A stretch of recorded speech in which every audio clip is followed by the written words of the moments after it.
ma vie.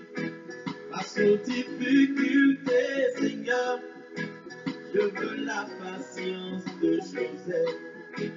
J'ai foi en ce Dieu grand et vaillant, que tu es, Seigneur. L'échec fait tomber les perdants, Oh. mais il inspire le gagnant. Il est le champion qui dort en moi. Saint-Esprit, Esprit de Dieu. Il est le champion qui dort en moi. Saint-Esprit, Esprit de Dieu. Il est le champion qui dort en moi. Saint-Esprit, Baraclé. Saint-Esprit, Baraclé. Il est le champion qui dort en moi. Nous avons tous été conçus Pour briller tel de l'or. Écoute bien, écoute bien. Nous avons tous été conçus Oh, pour briller lumière du monde. yeah. Je suis né pour faire échec à l'échec. Je suis né pour briller. Pour briller. Éveille le champion qui dort en moi. Sais-tu qu'il y a un champion en toi? Hey. Si tu ne le sais pas aujourd'hui, tu vas le savoir aujourd'hui. Éveille le champion qui dort en moi. Saint-Esprit. Saint-Esprit.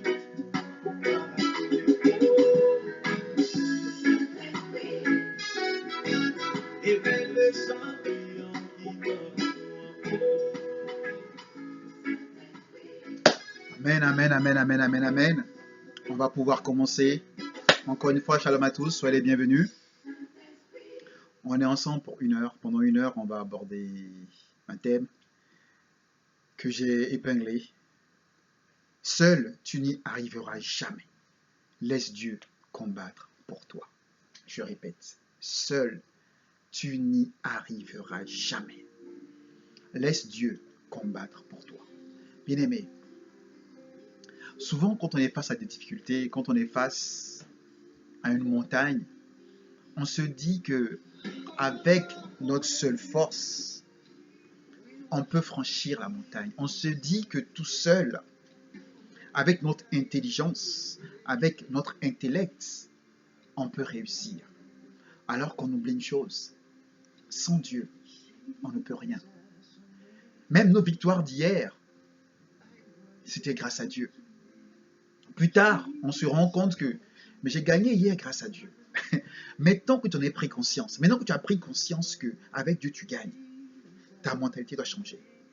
Tu dois voir différemment. Quand tu prends conscience qu'avec Dieu je gagne toujours, bien aimé, tu ne dois même plus aller combattre seul. Tu ne dois même plus te dire que tu combats. Bien aimé, dernièrement je parlais avec un frère, il m'expliquait un peu les péripéties de la vie qu'il a eues. Et là il disait, ah, grand frère, tu sais, on a beaucoup été combattus. J'ai dit non, frangin, vous n'avez pas été combattu. Vous avez été éprouvé. Car on n'est pas combattu. Qui sommes-nous pour pouvoir combattre face au diable? Non, on n'a pas été, on est éprouvé. C'est Dieu qui combat pour nous. Donc aujourd'hui, on va développer un peu cette partie-là. Je vais épingler les différents passages qu'on va utiliser. Et on pourra développer avec. Un instant, je l'épingle. Voilà. Je pense que ça doit arriver là. On va se baser sur Genèse 17, versets 8 à 13. Exode 14, verset 14. 1 Samuel 17, 10 à 11. 1 Samuel 17, 16, 24 à 25, 31 et 45 à 46. Normalement, je l'ai épinglé, je ne sais pas, je ne le vois pas là. Ok, anyway, je vais vous le redire. On va d'abord commencer par Genèse 17, versets 8 à 13. Lisons la parole de l'Éternel. Genèse 17, versets 8 à 13. Je lis la parole de l'Éternel. Je te donnerai et à tes descendants après toi le pays que tu habites comme étranger. Tout le pays de Canaan en possession perpétuelle. Je serai et je serai leur Dieu. Dieu dit à Abraham, toi, tu garderas mon alliance, toi et tes descendants après toi, selon leur génération. Un instant. Est-ce que je suis dans le bon truc, hein? Un instant. Il ne faut pas que je vous dise n'importe quoi.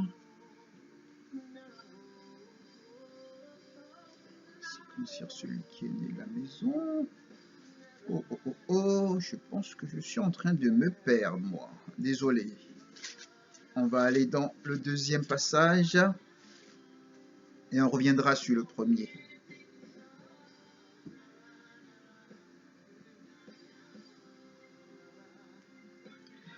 Exode 14, verset 14. On va d'abord lire Exode 14, verset 14 qui nous dit: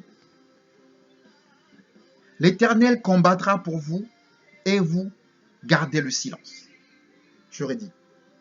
L'Éternel combattra pour vous et vous gardez le silence. Retenez bien ce passage. L'Éternel combattra pour vous et vous gardez le silence. Voilà.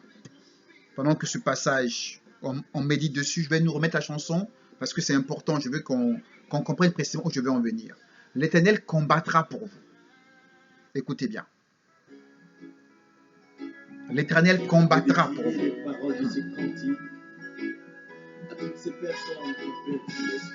Yeah.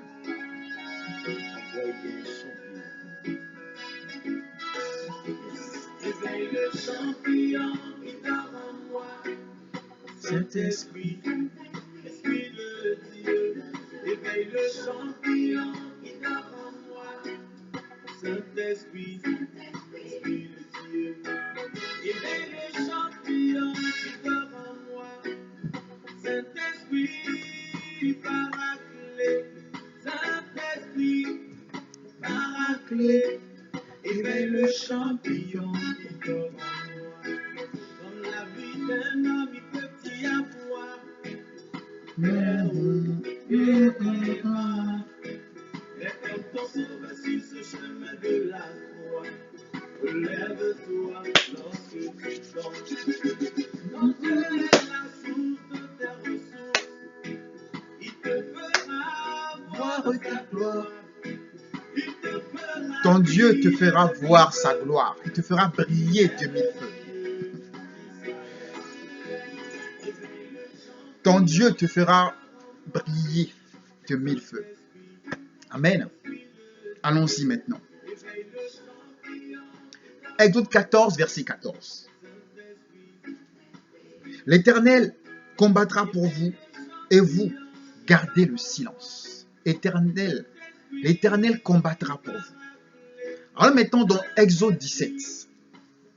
Exode 17, versets 11 à 13. Florence, si tu peux me l'épingler, s'il te plaît. Exode 17, versets 11 à 13. Exode 17, versets 11 à 13. Je vais l'épingler vite fait. Exode 17, versets 11 à 13. Un instant, je prends ce téléphone-là. Ce que j'en suis. Voilà. Exode 17.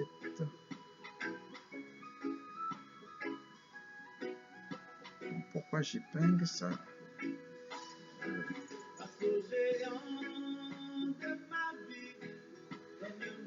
Exode 17, verset 11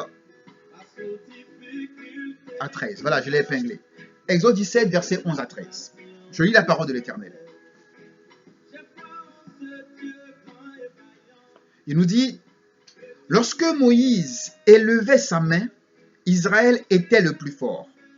Et lorsqu'il baissait sa main, Amalek était le plus fort. Les mains de Moïse étaient fatiguées. Ils prirent une pierre qu'ils placèrent sous lui et il s'assit dessus. Aaron et Hur soutenaient ses mains, l'un d'un côté, l'autre de l'autre. Et ses mains restèrent fermes jusqu'au coucher du soleil. Et Josué vainquit Amalek et son peuple au tranchant de l'épée. Amen. Shalom, homme de Dieu. Christian Kanga, sois le bienvenu. On peut même aller un peu en arrière. Lisons à partir du verset 8. Amalek vint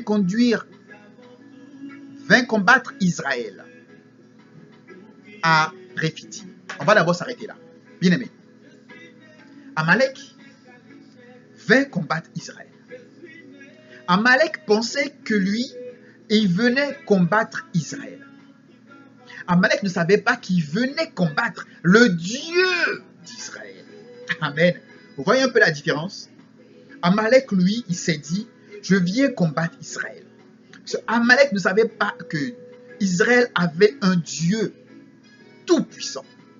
Donc, la Bible nous dit, Amalek vint combattre Israël à Rephidim. Verset 9. Alors Moïse dit à Josué, choisis-nous des hommes, sors et combat Amalek. Demain, je me tiendrai sur le sommet de la colline, la verge de Dieu dans ma main. Amen. On va d'abord s'arrêter là.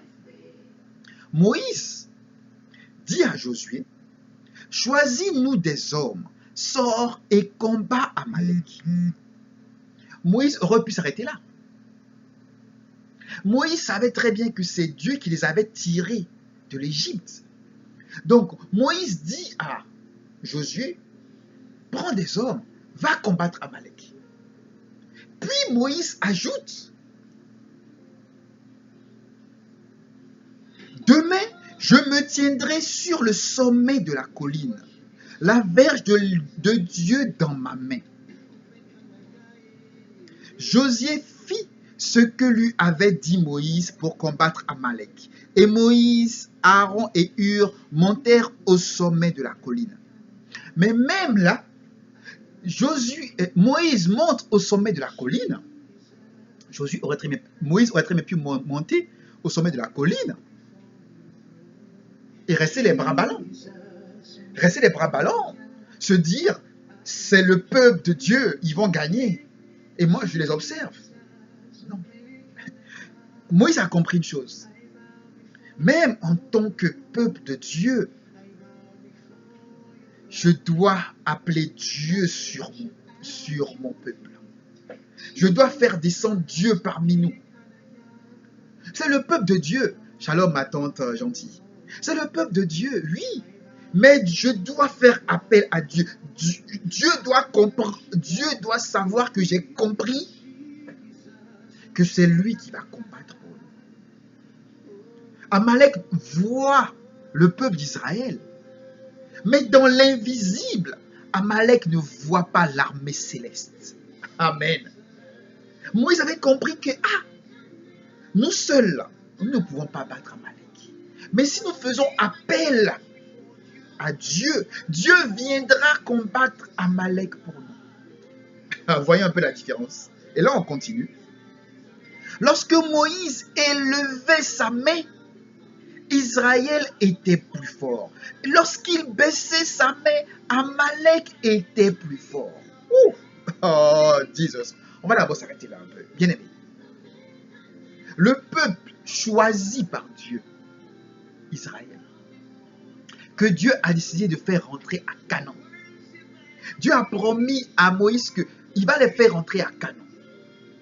Donc, ce qui est sûr, ils sont assurés qu'ils vont rentrer à Canaan d'une manière ou d'une autre. Mais face à Amalek, pendant que Moïse avait les mains baissées, ce peuple à qui Dieu a promis Canaan, ce peuple-là était en train de périr. Amen. Mais quand Moïse levait les mains au ciel et créait la connexion entre Dieu et les combattants, Israël gagnait. Bien aimé, tu ne peux rien tout seul. Peu importe la force, l'intelligence que Dieu a mis en toi, tu dois comprendre une chose. Toute situation qui est face en toi, à un moment donné, il faut faire appel à Dieu. À un moment donné, il faut se dire, non, je ne vais pas gagner seul. Je ne peux jamais gagner seul. Israël face à Amalek, pendant que Moïse avait les mains baissées, Israël perdait. Mais quand Moïse levait ses mains, Israël gagnait. Tu dois comprendre que non, à un moment donné, Tu dois faire comme Moïse. Créer la connexion entre toi et Dieu. Créer la connexion entre toi et Dieu. À un moment donné, tu dois faire intervenir Dieu au milieu de ton combat. Amen. Dieu doit être à un moment donné au milieu de ton combat. Pas derrière toi. Pas à ta gauche, pas à ta droite. Non. Dieu doit être au milieu. C'est-à-dire, voici le combat. Voici Dieu. Te voilà. Donc, si Dieu est au milieu de toi, la connexion, merci homme de Dieu. Ça veut dire quoi? Ça veut dire que c'est Dieu qui combat pour toi. Parce que le combat est là, mais les combattants sont là. Il y a Dieu et puis il y a toi. Donc toi, tu es derrière Dieu. Donc, tout combat que tu veux gagner, bien aimé, fais intervenir Dieu au milieu de ton combat. Ce qui veut dire, laisse Dieu combattre pour toi.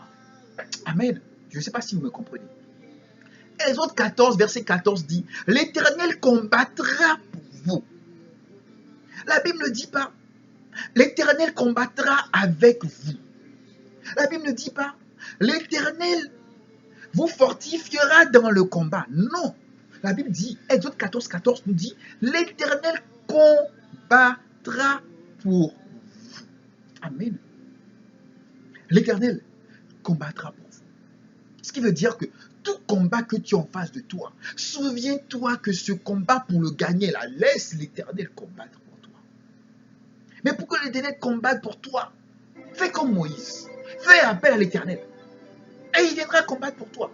Mais si tu te dis, oh, moi j'ai prié, je sais que Dieu est là, je sais que Dieu est partout. Dieu est omnipotent, omniscient, Dieu est partout. Mais Dieu veut que tu l'appelles. Dieu veut que tu dises, Seigneur, le combat là, viens combattre pour moi. Amen. Avançons. God is good. Alors maintenant, dans 1 Samuel 17, je vais l'épingler vite fait parce qu'on va aborder différents versets. 1 Samuel 17, 10 à 11. Ensuite, verset 16. Ensuite, on ira dans le 24 à 26. Le 31. Et on finira par le 45 à 46. Je vais devoir l'épingler. Allons dans 1 Samuel 17. 1 Samuel 17, c'est David face à Goliath. Il y a des choses cachées qu'on va découvrir aujourd'hui. 1 Samuel 17, versets 10 à 11. Le Philistin dit encore, je jette en ce jour un défi à l'armée d'Israël.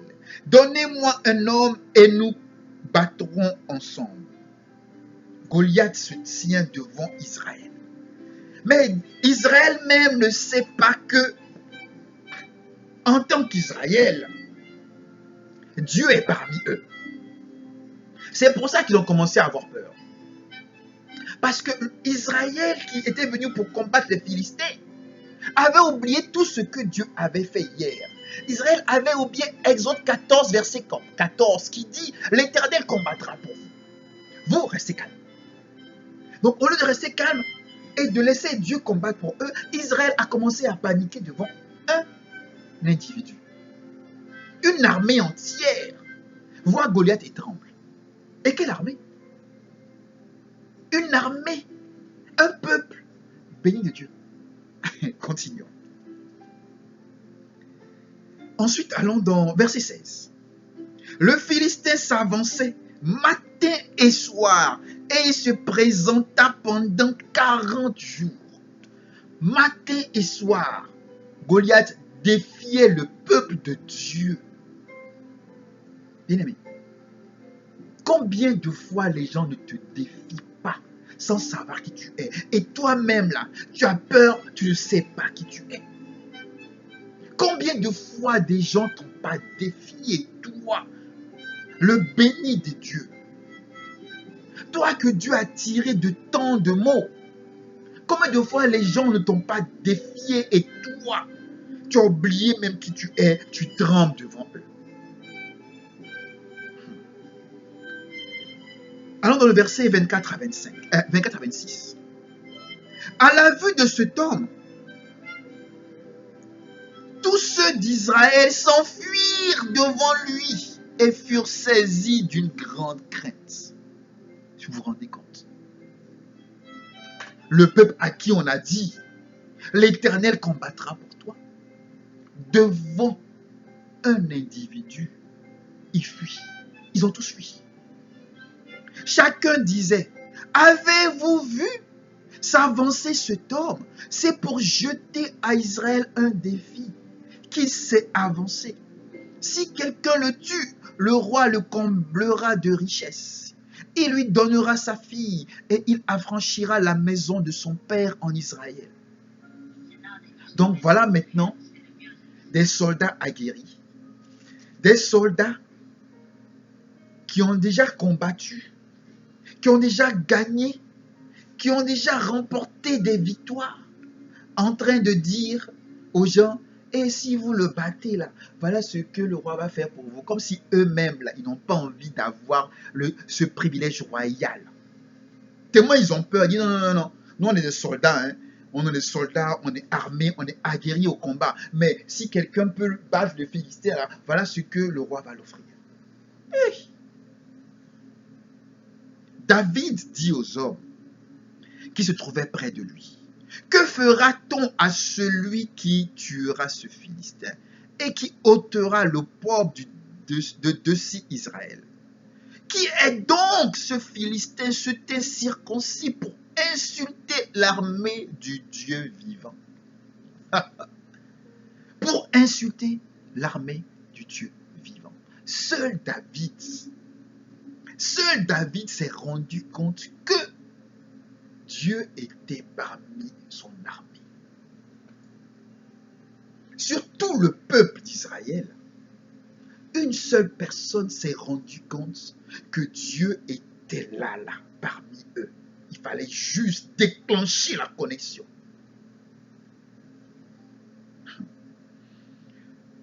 Allons, finissons avec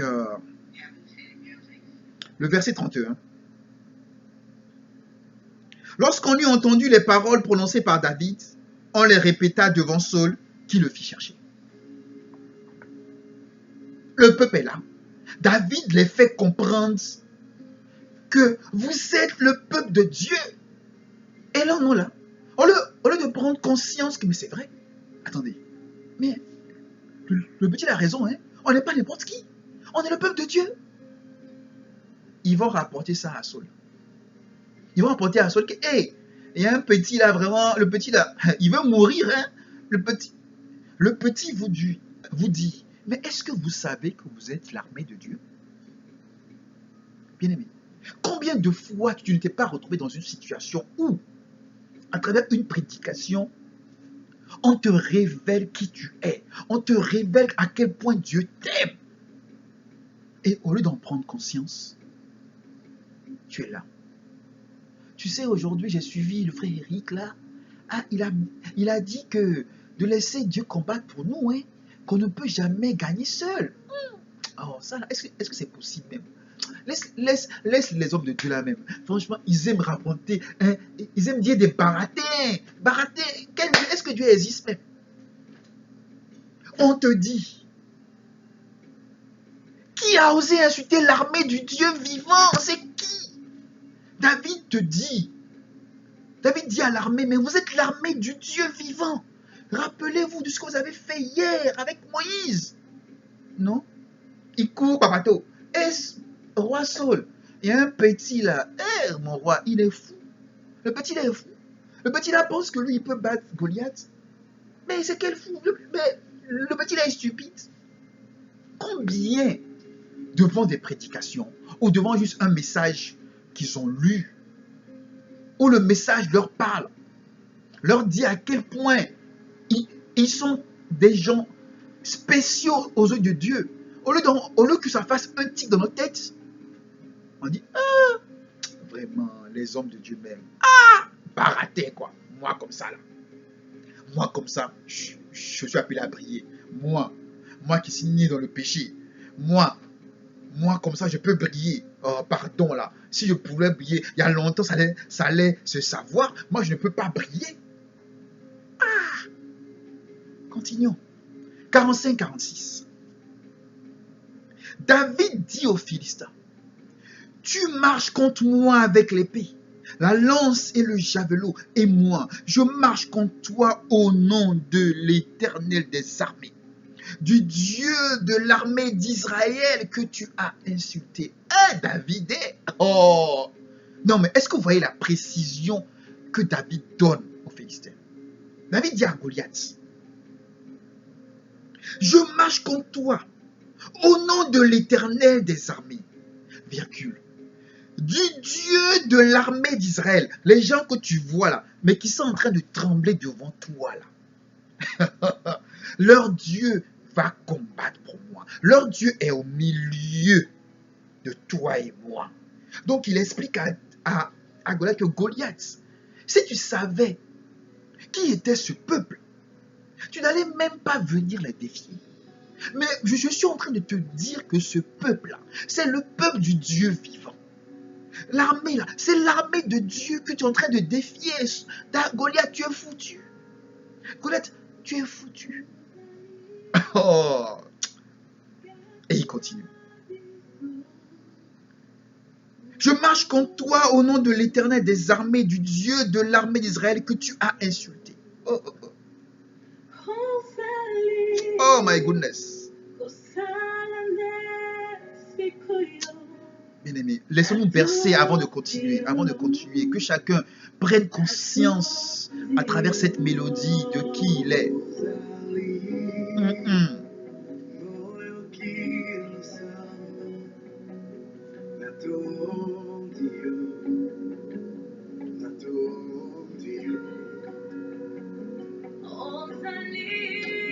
Oh, merci mon Dieu.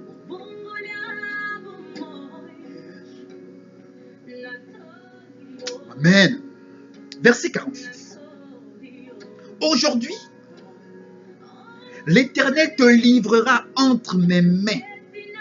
Je t'abattrai et je te couperai la tête. Arrêtons un peu ici. Bien aimé. Non, David. Je comprends maintenant mieux pourquoi Dieu a appelé David l'homme selon mon cœur. David dit, aujourd'hui, David ne dit pas aujourd'hui, je t'abattrai. Hein. Avant de dire ça, David dit d'abord, aujourd'hui, l'Éternel te livrera entre mes mains. Donc, aujourd'hui, l'Éternel combattra pour moi. Aujourd'hui, c'est l'Éternel qui va me faire gagner. Donc, David a refait le geste de Moïse. David a fait descendre l'Éternel, le Dieu Tout-Puissant, entre lui et Goliath. Oh, quelle foi! Aujourd'hui, l'Éternel te livrera entre mes mains. Je t'abattrai et je te couperai la tête. Aujourd'hui, je donnerai les cadavres du camp des Philistins aux oiseaux du ciel et aux animaux de la terre. Et toute la terre saura qu'Israël a un Dieu. Toute la terre, y compris même Israël, saura qu'Israël a un Dieu. Aujourd'hui là, vous, mes compatriotes, vous qui tremblez devant les Philistins, après ce que je vais faire là, vous-même, vous allez savoir que vous avez un Dieu. Comme vous avez oublié que vous avez un Dieu là, je vais vous le rappeler. Parce que le Dieu que vous avez là, je vais le faire descendre au milieu de moi et Goliath. Il va combattre. Vous allez voir de quoi mon Dieu est capable. Et avec un caillou, avec une pierre, Dieu a vaincu ce géant Goliath qui faisait trembler toute une armée. On n'a pas dit que David a foncé sur lui, ou bien qu'il y a eu le tonnerre, ou bien que Dieu a foudroyé Goliath. Non, hein. Non, hein. Lisez la suite. Lisez la suite. David a pris une pierre Cette pierre-là, c'est pas David qui l'a lancée. Hein? Non, c'est pas David qui a lancé la pierre. Parce que David a laissé Dieu combattre pour lui. Le peuple, tout le monde voyait David prendre la pierre et la lancer sur Goliath. Mais David, lui, savait très bien que ce n'était pas lui qui lançait la pierre. Car l'Éternel est sa force. C'est Dieu qui a lancé la pierre. Parce que, bien aimé, qu'est-ce qu'une pierre peut faire sur un front de quelqu'un? C'est un peu sérieux. On dit un géant. Un géant. Quand les gens le voient, les gens ont peur. Et c'est une pierre qui va tuer le géant là. Sauf si cette pierre-là, elle est lancée par le Dieu Tout-Puissant. Sauf si cette pierre-là, elle est lancée par celui-même qui a créé la pierre. Oh yeah! Jesus. Non. Bien aimé, la parole de fou rend dingue. La parole de Dieu rend dingue. Bien aimé, imaginez un peu. Un géant. Est-ce qu'une pierre peut tuer un géant? Est-ce qu'une pierre peut tuer un géant? Même toi qui es là, si on te lance une pierre sur le front, est-ce que la pierre là peut te faire tomber? Non. Tu vas lui dire, aïe, hey, j'ai mal. Sauf si celui qui a lancé la pierre là s'appelle l'Éternel des armées. Sauf si celui qui a lancé la pierre là s'appelle le Dieu Tout-Puissant. Sauf si celui qui a lancé la pierre, c'est celui-là même qui a créé toutes choses, dont la pierre. Donc il savait ce qu'il avait. Donc quand David a lancé la pierre, Exode 14, verset 14, l'Éternel combattra pour toi. David savait que ce n'était pas lui qui lançait la pierre. David savait que là, à partir du moment où il a fait comme Moïse, il a fait intervenir Dieu entre lui et Goliath, David savait que là, il ne pouvait que gagner. Voilà pourquoi David, avant même de lancer la pierre, dit à Goliath, aujourd'hui, je donnerai les cadavres du camp des Philistins aux oiseaux du ciel et aux animaux de la terre. Et toute la terre saura qu'Israël a un Dieu. Il a dit plus haut, aujourd'hui, l'Éternel te livrera entre mes mains. Je t'abattrai et je te couperai la tête. Alors un peu plus bas. Qu'est-ce que David a fait? Verset 51. Il courut, s'arrêta près du Philistin, se saisit de son épée qu'il tira du fourreau, le tua et lui coupa la tête. David, petit, gringalet, devant un géant. Donc un géant devait avoir aussi une épée géante. Mais David, ce petit David-là, qui n'a jamais utilisé son épée, qui s'est jamais servi d'épée avant ce jour-là, d'où lui est venue la force qu'il a pu avoir pour prendre l'épée du géant Goliath, pouvoir saisir cette épée-là, la lever vers le haut et couper la tête du géant Goliath. La force-là est venue d'où? David ne pouvait pas faire ça. C'est Dieu qui a fait. Parce que David a permis à Dieu de faire. Amen. On va maintenant ramener ça maintenant à nous, bien-aimés. Tu crois que tu peux réussir quelque chose seul? Tu crois vraiment que là où tu es là, la force qu'il y a en toi là, ta force peut te permettre de remporter des victoires? Tu crois ça? Que ton intelligence, ta beauté peut te permettre de gagner? Tu crois ça? Bien-aimé, sans Dieu, tu ne peux rien faire. Sans Dieu, tu ne peux rien réussir. Si tu ne mets pas Dieu que tu réussis là, c'est que le diable te fait réussir pour t'avoir plus tard. C'est que le diable veut que tu réussisses pour que tu lui sois redevable. Si tu ne mets pas Dieu devant, c'est que tu as essayé de mettre quelqu'un d'autre devant. Mais ce quelqu'un d'autre là, lui là, il est malin. Son but c'est quoi? Te faire croire que tu n'as besoin de personne. Et quand tu auras vraiment besoin de quelqu'un, il va dire, hey, faut rembourser. Faut rembourser. L'Éternel combattra pour vous. L'Éternel combattra pour vous. C'est pas moi qui le dis. Exode 14, verset 14. L'Éternel combattra pour vous et vous gardez le silence. Bien aimé, nous des fois quand on est face au combat, je ne sais pas ce qui m'arrive. Oh, je suis attaqué. Oh, je suis attaqué. Oh, je suis attaqué. Je ne sais pas ce que je vais faire. Oh Dieu, qu'est-ce que j'ai fait pour mériter ça? Seigneur, pourquoi moi? Seigneur, pourquoi toujours moi? Oh Seigneur, l'Éternel combattra pour vous et vous gardez le silence. Et vous gardez le silence. Nous, aujourd'hui là, le monde entier va savoir que tu es combattu. Qui veut témoigner à l'église? Qui veut témoigner? Tu lèves la main. On dit qui veut témoigner. Hein? Oui, bonjour, peuple de Dieu. Ah, c'est pour vous dire, et je suis combattu, et Satan a fait ci, Satan a fait ça, Satan a fait ci, Satan a fait ça, mais Dieu pourvoira. C'est quel témoignage? On dit qui veut témoigner. Toi, tu viens. Satan a fait ci, Satan a fait ça, je suis combattu. Oh, homme de Dieu, il faut prier pour moi. Homme de Dieu, il faut jeûner pour moi. Je suis combattu, je suis combattu, je suis combattu, je suis combattu. Ah, Dieu pourra. Exode 14, verset 14. L'Éternel combattra pour vous et vous gardez le silence. Bien-aimé, quand tu sais vraiment qui est ta force, tu ne peux même pas parler même. Quand tu sais vraiment qui est ta force, quand tu sais vraiment qu'il y a quelqu'un là-haut qu'on appelle le Tout-Puissant, l'alpha et l'oméga, le début et la fin. Quand tu sais que celui qui est là-haut, là, rien ni personne ne peut le résister. Tu n'as même pas envie de... Tu ne peux même pas perdre ton temps même à dire « Je suis attaqué. » Parce que tu sais une chose. Tu as levé les mains au ciel comme Moïse. Tu as fait intervenir Dieu en toi et ton combat. Et tu sais une chose, Dieu ne perd jamais.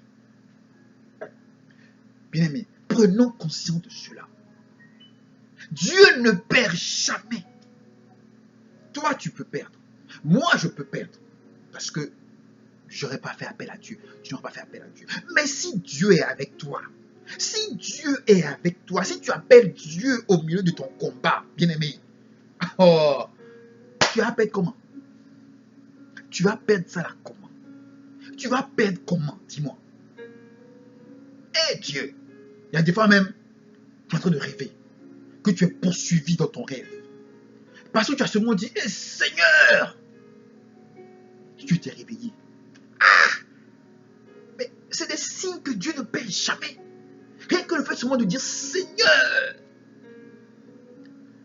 le diable qui te poursuit dans ton rêve là, a disparu. Où tu dis, oh Seigneur Jésus.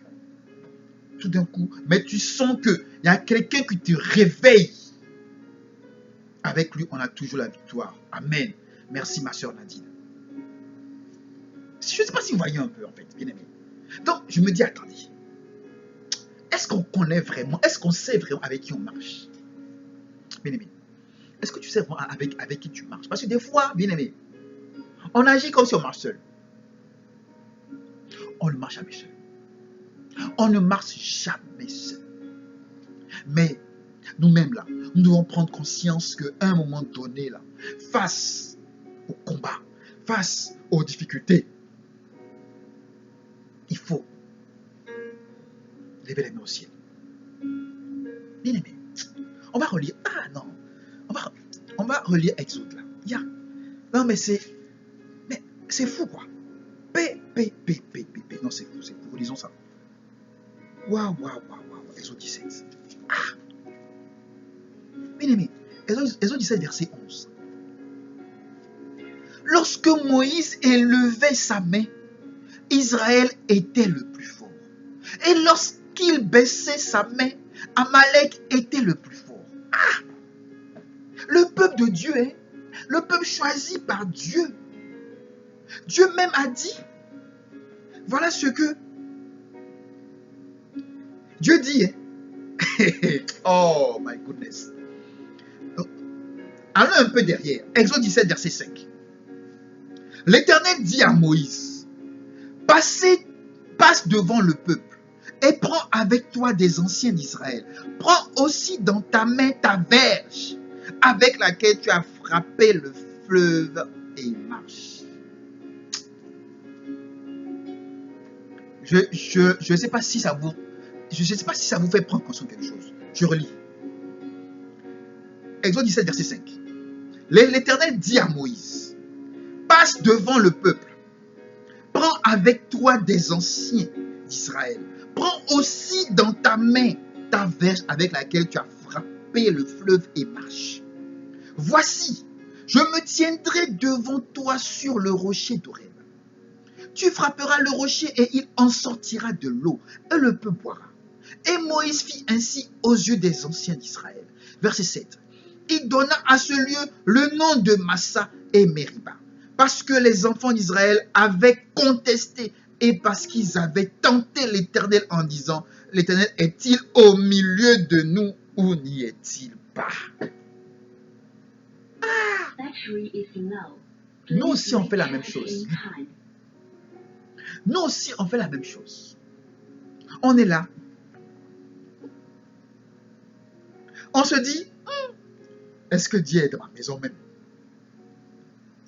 Est-ce que Dieu est avec moi-même? Est-ce que Dieu est là parmi nous-mêmes? Est-ce que Dieu est là parmi nous-mêmes? Est-ce que Dieu est avec nous-mêmes? Est-ce que parce que Dieu t'a montré par 1001 manières qu'il est là. Mais tu fais comme s'il n'est pas là. Continuons. Amalek vint combattre Israël à Réphidim. Amalek vint combattre Israël à Réphidim. Amalek s'est dit, moi je peux battre Israël. Parce que Amalek ne savait pas qui était avec Israël.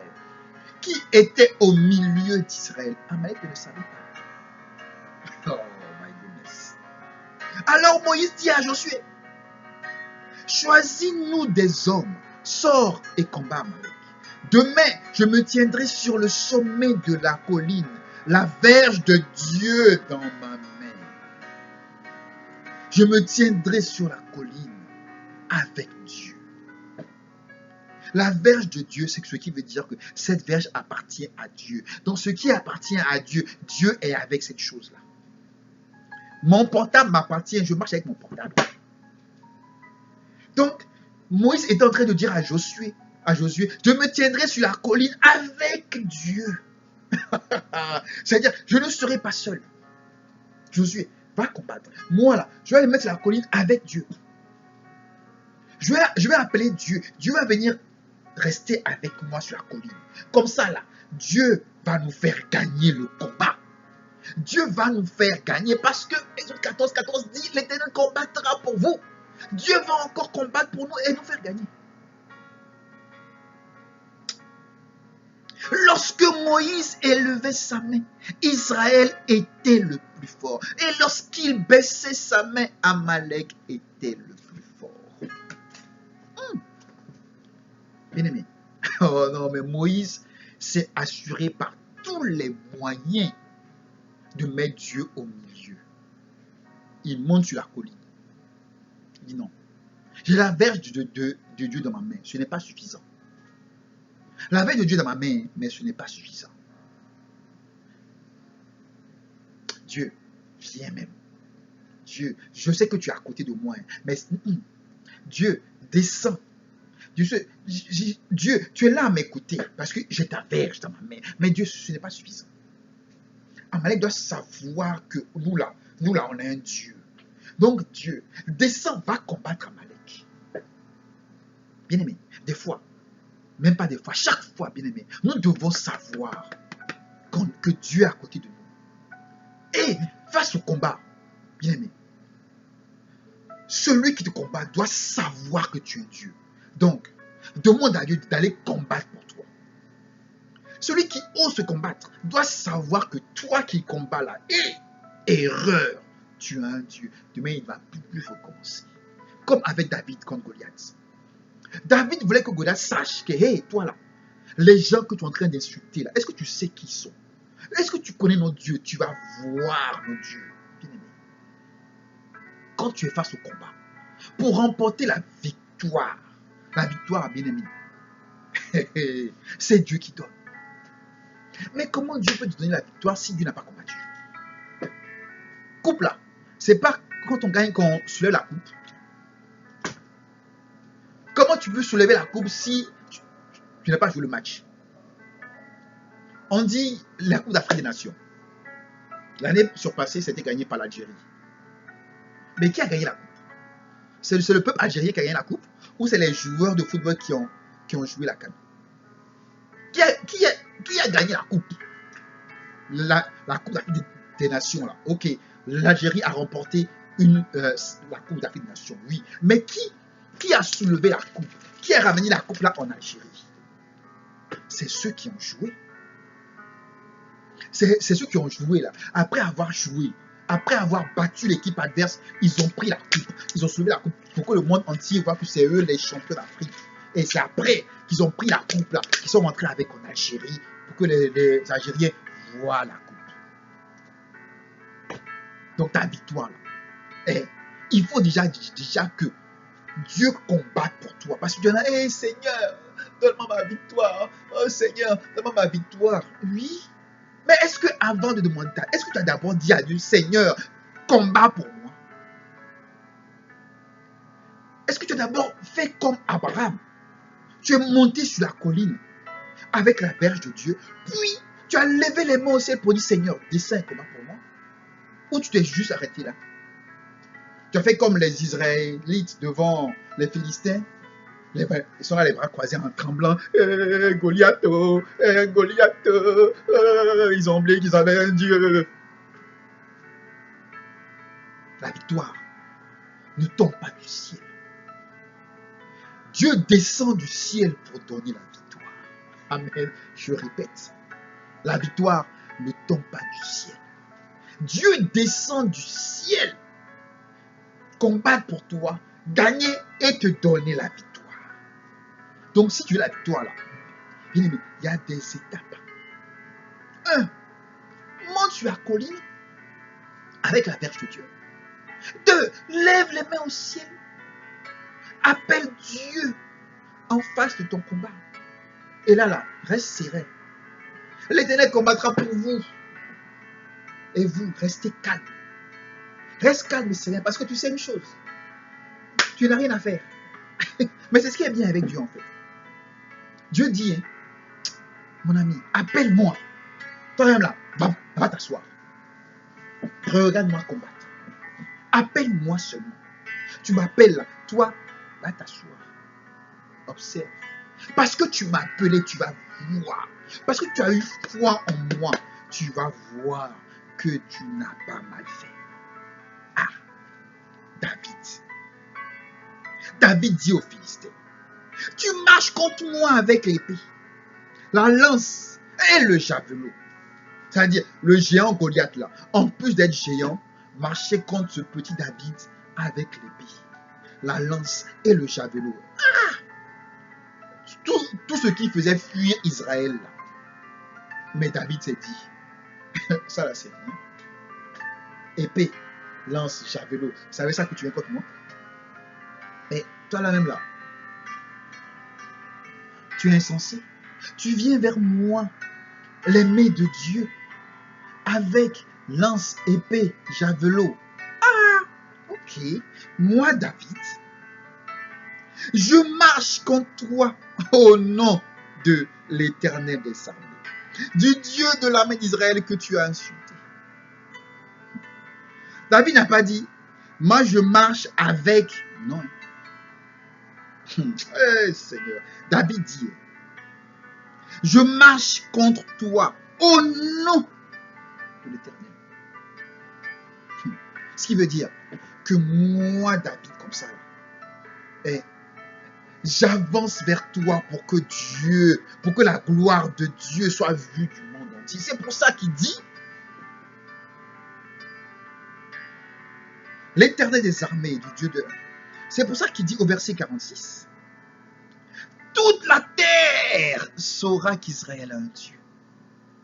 Parce que je marche comme toi au nom de l'Éternel. Je marche comme toi pour que la gloire de Dieu soit révélée. Donc, face à l'adversité, face à tes ennemis, va vers eux pour que Dieu soit glorifié. Parce qu'en allant vers eux, tu appelles Dieu entre ton combat et toi. Tu appelles Dieu pour que Dieu vienne combattre pour toi. Parce que quand Dieu combat pour quelqu'un, là, le monde entier sait. Quand Dieu combat pour toi, bien-aimé, parce que la victoire de Dieu, ce n'est pas des petites victoires.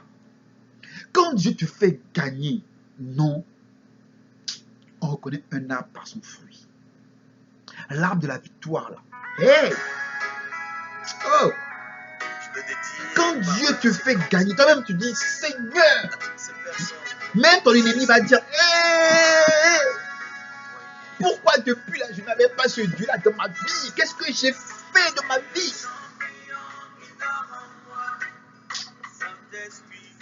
Amen. Bien-aimé, on va finir avec cette chanson. Je vous la laisse écouter. Puis on pourra finir dessus.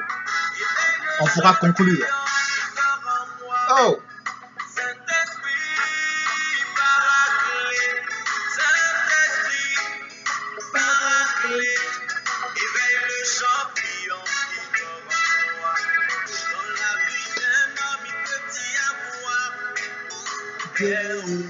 Et débat. Hey.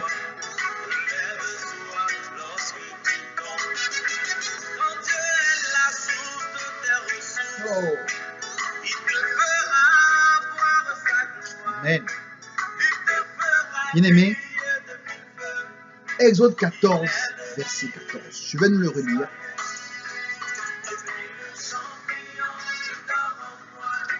Saint-Esprit, Esprit de Dieu, l'Éternel combattra pour vous et vous gardez le silence. L'Éternel combattra pour vous et vous gardez le silence. Face à l'adversité, fais appel à Dieu. Et toi, reste silencieux. Parce que quand Dieu combat pour toi, là, Dieu n'aime pas les bras. Parce que celui qui... Vous savez, bien aimé, imaginez qu'il y a un match de football. Peu importe le sport. On est là. On supporte notre équipe. On veut la motiver. Parce qu'on se dit, comme on aime le dire dans le jargon footballistique, les supporters sont souvent le 12e homme. Donc, les supporters supportent leur équipe, les motivent, les poussent à la gagner. Donc, par les bruits, hein, on veut être plus bruyant que l'autre, que les supporters adverses. Comme ça, notre équipe est motivée et elle gagne. Parce que notre équipe a besoin de cette motivation-là pour gagner. Ouais. Dieu n'a pas besoin de ça pour gagner. Dieu n'a pas besoin de tes bruits pour gagner. C'est pour ça que la Bible dit, l'Éternel combattra pour vous et vous gardez le silence. C'est que Dieu là, et quand Dieu combat pour toi là, mon ami, Dieu n'a pas besoin que tu fasses du bruit. Parce que brio, pas brio, c'est Dieu qui est devant ton combat. Donc ça là, hein, ce qui veut dire, c'est gagner d'avance. Donc, Dieu n'a pas besoin que tu fasses du bruit, que tu pleures, te lamentes. À partir du moment où tu as appelé Dieu au milieu de ton combat, mon frère, tu peux même déjà commencer à distance par dépoussiérer la coupe. Tu peux même déjà commencer à distance par nettoyer la coupe que tu vas te donner. Parce que c'est acquis. Donc, nous devons prendre conscience d'une chose. Bien aimé, quand ça ne va pas, quand c'est difficile, quand c'est dur, quand ça arrive à un point où ton seul recours c'est Dieu, bien aimé, quand tu l'appelles, tu as déjà gagné. Mais il faut prendre conscience de ça. Quand il n'y a plus de recours, quand ton seul recours c'est Dieu, quand tu l'appelles, tu as déjà gagné. Peu importe le problème que tu as, Tu vas me dire, oui, mais des fois la victoire tarde à venir. Bien aimé, il y a des matchs là, ça va jusqu'au tir au but. Donc ça là, c'est pas grave. Ce qui est sûr, le temps de Dieu, c'est pas son temps. Si Dieu veut que ce match-là, il y ait prolongation, il y ait tir au but, il y ait 20 tirs au but sur 20 tirs au but, laisse. Ce qui est sûr, tu ne vas pas perdre. Parce que celui qui est en train de combattre pour toi là, il ne perd jamais. Il ne perd jamais. Bien aimé. On parle du Dieu. Celui-là même que le diable a pensé que, en tentant Judas, que si Judas trahit Jésus, si Jésus est humilié par les Romains, si Jésus est cloué à la croix, et moi le diable, j'ai gagné. Malgré tout ce qu'il a fait, il m'a attendez, bien aimé. Mais est-ce que vous savez un peu de qui on parle? Malgré tout ça là, troisième jour, Jésus est ressuscité des morts.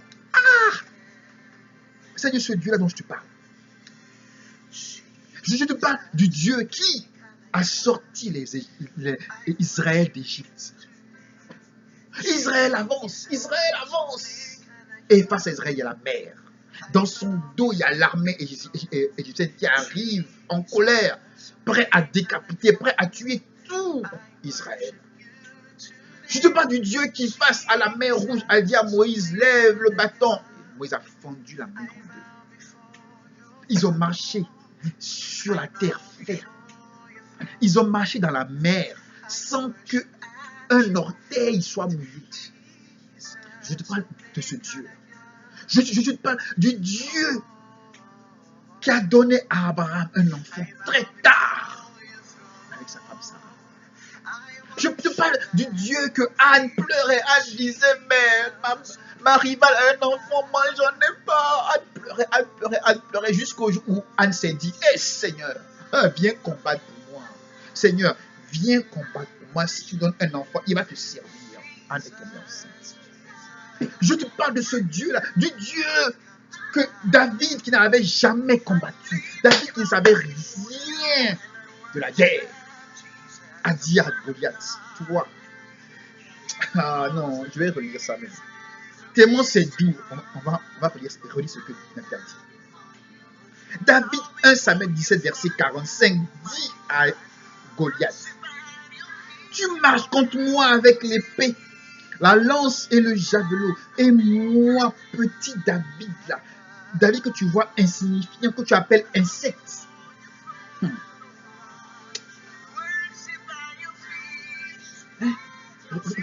Verset 42.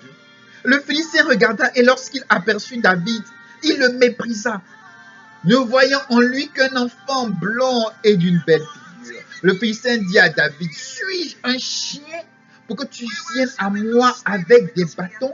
Et après l'avoir maudit par ses yeux, il ajouta, viens vers moi et je donnerai ta chair aux oiseaux du ciel et aux bêtes des champs.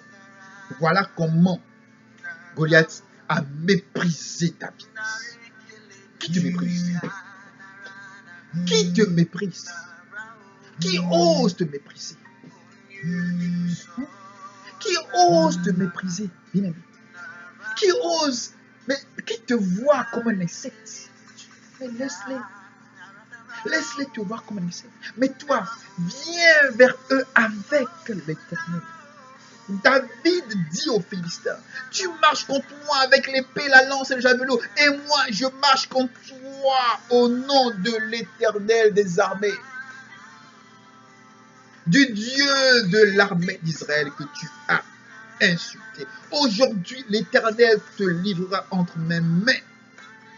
L'Éternel te livrera entre mes mains. Ce qui veut dire qu'aujourd'hui, là, ce n'est pas moi qui va combattre. C'est Dieu que j'ai appelé qui va combattre pour moi. Et Dieu va te livrer entre mes mains. Dieu va me donner ma victoire sur toi. Nous devons prendre conscience de cela. Il est temps que nous prenions conscience, bien-aimés, que avec Dieu, on ne perd jamais. Donc la mission de la semaine, bien-aimés, prends conscience. Prends conscience de qui est ton Dieu. conscience de qui est ton Dieu. Prends conscience de qui est ton Dieu. Yeah. Prends conscience de qui est ton Dieu. Appelle-le. Appelle-le. Et reste silencieux. Hey God, appelle-le. Et reste silencieux. Je vais l'écrire tout à l'heure sur ma page. Prends conscience de qui est ton Dieu. Appelle-le. Et reste silencieux. Bien-aimé, si ça avait prévu demain d'aller à l'église, quand on va dire, qui veut témoigner, de te lever, je suis attaqué, je suis combattu, oh Seigneur, oh je suis combattu, oh homme de Dieu, faut gêner pour moi, faut prier pour moi, ah, en tous les cas, Dieu pourra. Si c'est ce que tu avais prévu de faire pour demain, là, mon frère, ma soeur, laisse tomber. Va sur la colline avec la verge de l'Éternel. Lève les mains, fais descendre Dieu au milieu de ton combat. Et reste silencieux. L'Éternel combattra pour toi. Et il te donnera la victoire. Comme pour David, l'Éternel combattra pour toi. Et il te livrera entre ses mains tes ennemis. Reste silencieux. Bien-aimé, reste silencieux. L'Éternel combattra pour toi. Fais appel à Dieu dans ta vie. Et observe Dieu. Il te donne la victoire. Sur ce, je vous dis à samedi prochain. N'oubliez pas, souriez. Je vous prends en photo. Et vraiment, il y a vraiment des raisons de sourire. J'ai compris aujourd'hui que je n'ai jamais été seul. Ma famille n'a jamais été seule. J'ai compris aujourd'hui qu'il y a quelqu'un qui se tient à mes côtés. Tout ce que j'ai à faire face à n'importe quel combat, de faire venir l'Éternel au milieu de mon combat, de le laisser combattre pour moi et moi de rester silencieux. Faisons de même. Shalom. Peace. À samedi prochain.